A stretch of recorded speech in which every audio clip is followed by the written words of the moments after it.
எனக்கு மகிழ்ச்சி. காரணம், இரண்டாவது முறையாக நான் இந்த 2 தீர்மானங்கள் மீது பேசுகிறேன். அது எப்படி இரண்டாவது முறை வரும் என்று கேட்டால், தலைவர் கலைஞர் அவர்கள் முதலமைச்சராக இருக்கிற பொழுது அவர் 2 தீர்மானங்களை கொண்டு வந்தார்கள். ஒன்று, இந்திய ஜனநாயகத்தை குரல் வழியை கறக்கின்ற காரியம் ஒன்று அந்த காலத்தில் நடந்தது. எமர்ஜென்சியை கொண்டு வந்து அப்பொழுது தலைவர் கலைஞர் அவர்கள் அதை எதிர்த்து ஜனநாயகத்தை காப்பதற்கு ஒரு தீர்மானத்தை கொண்டு வந்தார்கள்.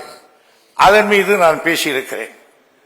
உரிமையை பறிப்பதற்காக மத்திய சர்க்கார் பல திட்டங்களை கொண்டு வந்த பொழுது மாநில உரிமைகளை காப்பதற்காக மாநில சுயாட்சி தீர்மானத்தை இந்த மன்றத்திலே கொண்டு வந்த பொழுது அதிலேயும் நான் பேசியிருக்கிறேன். எனவே அவருடைய அடிச்சுவடை ஒட்டி ஆட்சியை நடத்தி கொண்டிருக்கிற நம்முடைய தளபதி அவர்கள் அதே முறையில் இன்றைக்கு ஜனநாயகத்தை காப்பதற்கும் நம்முடைய மாநில உரிமை பறிபோகாமல் இருப்பதற்கும் 2 தீர்மானம். இங்கே நம்முடைய தளவாய் சுந்தரம் பேசுகிற பொழுது கொஞ்சம் கால காப்பதம் கொடுத்து சிலதற்கெல்லாம் பக்குவம் எல்லாம் சொன்னார். ஒத்துக்கொள்கிறேன், அதெல்லாம் கொஞ்சம் நல்லவர்களுக்கு அது அதான் நல்லவர்களாக தான் புரியும். ஆனால் யூனிஃபார்மில் கோட் போடுறது, ஒரே தேர்தல், ஒரே படம், அப்புறம் ஒரே மதம், ஒரே கடவுள், ஒரே இப்படி போறோம் கிட்ட செல்லாது. ஆகியனால ஏதோ நம்பிக்கை வச்சு சொல்லியிருக்கீங்க, நான் தலையிடல, பரவாயில்ல விட்டு பார்க்கலாம். ஆனால் நீங்க நம்முடைய அம்மையார் அவர்கள் பேசுகிற பொழுது சொன்னார், இது லோக்கல் பாடிஸுக்கு ஒத்து வராதுன்னு. இதுக்கு ஒரு கமிட்டி போட்டிருக்காங்க, அந்த ஹை லெவல் கமிட்டி ஒன்று போட்டிருக்காங்க. அவங்க நம்ம தேர்தல் அதிகாரிக்கு ஒரு லெட்டர் அனுப்பிச்சிருக்காங்க.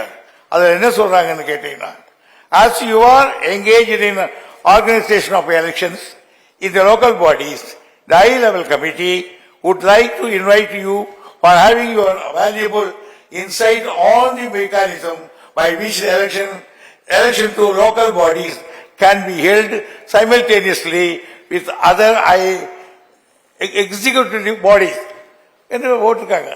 அதனால லோக்கல் பாடிஸுக்கு தான் சேர்த்து தான் வந்திருக்கு. மூன்றாவதாக நீங்க அந்த கமிட்டி கிட்ட போய் சொல்லலாமான்னு கேட்குறீங்க. நிறைய சொல்லியிருக்கோம், எங்க வக்கீல் வில்சன் கூட போய் அங்கிட்ட சொல்லி இருக்கிறார். ஆகியனால இதெல்லாம் எடுபடாது. அவர்களுக்கு எப்படியாவது இந்த நாட்டை ஒரு மதமுள்ள நாடாக, ஒரே மதமுள்ள நாடாக, ஒரே கடவுள் உள்ள நாடாக மாற்றி கொண்டு வர வேண்டும் என்று பார்க்கிறார்கள்.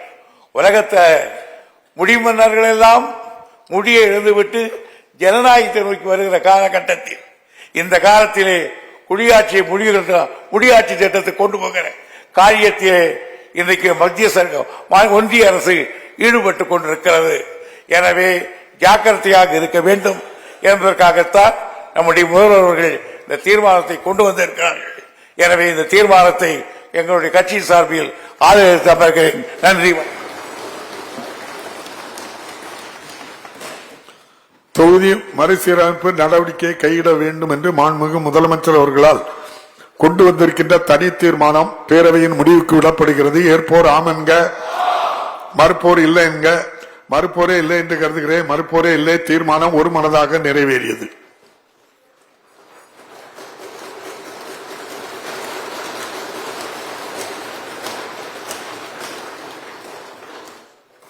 ஒரு நாடு ஒரு தேர்தல் திட்டத்தினை நடைமுறைப்படுத்தக்கூடாது குறித்த மாண்புமிகு முதலமைச்சர் அவர்களின் தனி தீர்மானம் பேரவையின் முடிவுக்கு விடப்படுகிறது. ஏற்போர் ஆம் என்க, மறுப்போர் இல்லை என்க. மறுப்போரே இல்லை என்று கருதுகிறேன். மறுப்போரே இல்லை. தீர்மானம் நிறைவேறியது.